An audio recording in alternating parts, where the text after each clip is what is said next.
why most of us won't achieve financial independence early. Now, this is a tale of 5 university friends. They bonded over their obsession for early financial independence. Now, when they graduated, they made a pact to meet back after 10 years, and they would all have attained financial independence and have retired early. That's the acronym for FIRE. Now, this is the story of how they failed. Now, let's fast forward 10 years into the future and see where they are at. Adeline, the Singaporean dreamer. Adeline was always a driven individual, and people always thought that she would be very, very successful. Well, she did very well for herself and eventually earning about $12,000 per month. And by that time she was 30, and she was a self-taught software salesperson at a techie firm.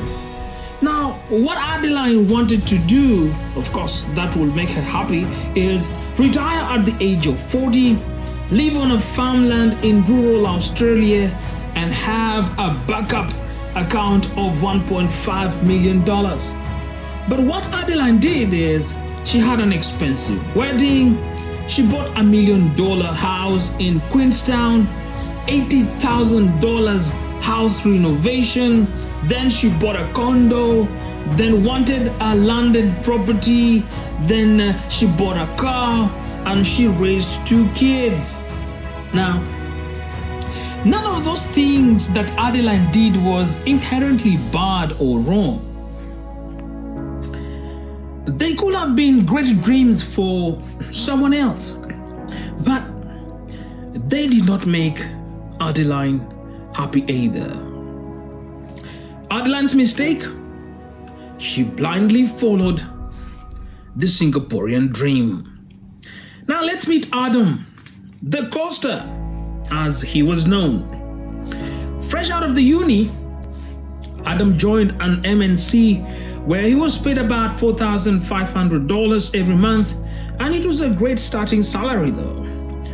For much his 20s, he was highly paid, so he started to coast at his job and stopped looking out for new opportunities, and he lived an average lifestyle, not spending a lot, but of course not saving a lot either. So after he reached 30s, he started to stagnate around the $6,000 mark. This was a decent salary, but it was not enough to reach his financial freedom goals. And as he grew farther and farther from his goals, Adam grew angry and bitter. However, he didn't dare to leave because it offered him a safe salary for many years, a comfort zone as we'll say, and this was the only work he knew. Adam's mistake? He assumed his salary will go up forever. Meet Natasha. This is the mattress stuffer. Now, from the very beginning, Natasha was very thrifty with her money. She scrimped and saved cash and kept it in the bank. And over the past 10 years, she got her money eroded by inflation. That means she had saved so much, yet inflation hit, and that's how she got hit also. Though she lived way, way, way below her means, she also missed out opportunities to grow her net worth. Yes, because she only earned an average salary. She was also very far from her financial goals. Her inability to take risks prevented her from reaching her FIRE. That means financial independence and retire early. Natasha's mistake? She saved too much, but did not invest. Meet Curtis. This is the trading guru. Now, Curtis always dreamt of retiring young, and he would earn an average salary most of his life. Curtis is also naturally competitive and often compares himself to his peers. You know, they want to look as if he's better. He thinks like, I can be better than them. Now, to make up for his average income, he decided to invest his money aggressively to catch up. He relied on tips from YouTube and TikTok to make his investments. No fundamental analysis, no technical analysis, so things went very well at the start. And as you can see, he invested in Tesla, he invested in AMC, he invested in Luna, and you can be able to see at the end of it all, his tendency to chase fast money hurt him real bad. And as you can see, Curtis is stuck on the lower pyramid of his investments. Now, he took bigger and bigger risks that eventually led him to end up in square one. Never once did he diversify or even convert his gains into slow money. Curtis' mistake: took too much risk, lived a life based on unrealistic gains. Now, when they met these friends together, they asked each other a question. Their conversation surrounded that very fundamental question: where did they fail? How comes they did not attain their financial independence and retire early? On the contrary, they really attained a real fire. Now, meet Wave 4. What Wave 4 wanted was a 1.2 million at the age of 35 so that he could work for 6 months a year to travel the world.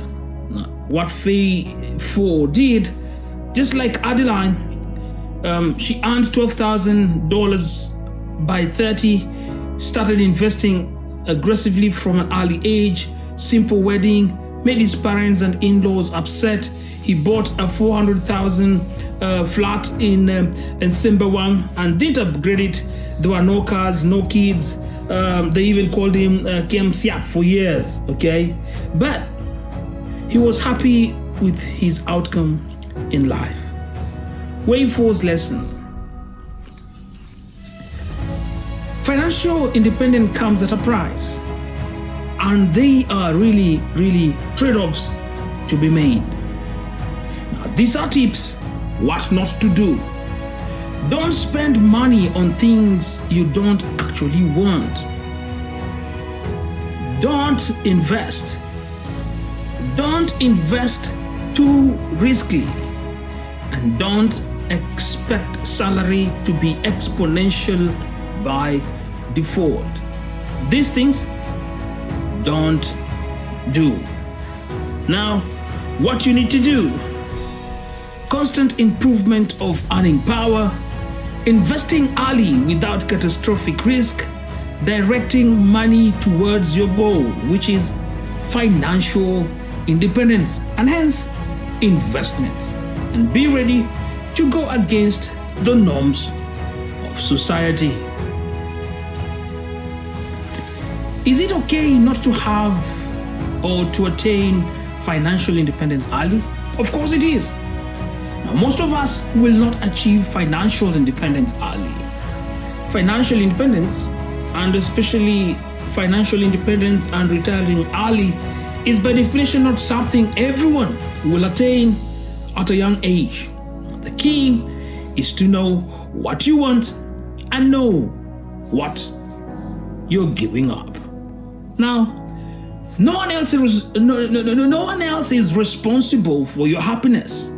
You answer to no one about your happiness. Therefore, you have to own your decisions. And so the big question here is, what is your happiness? Stay woke, salaryman, and pursue your financial independence.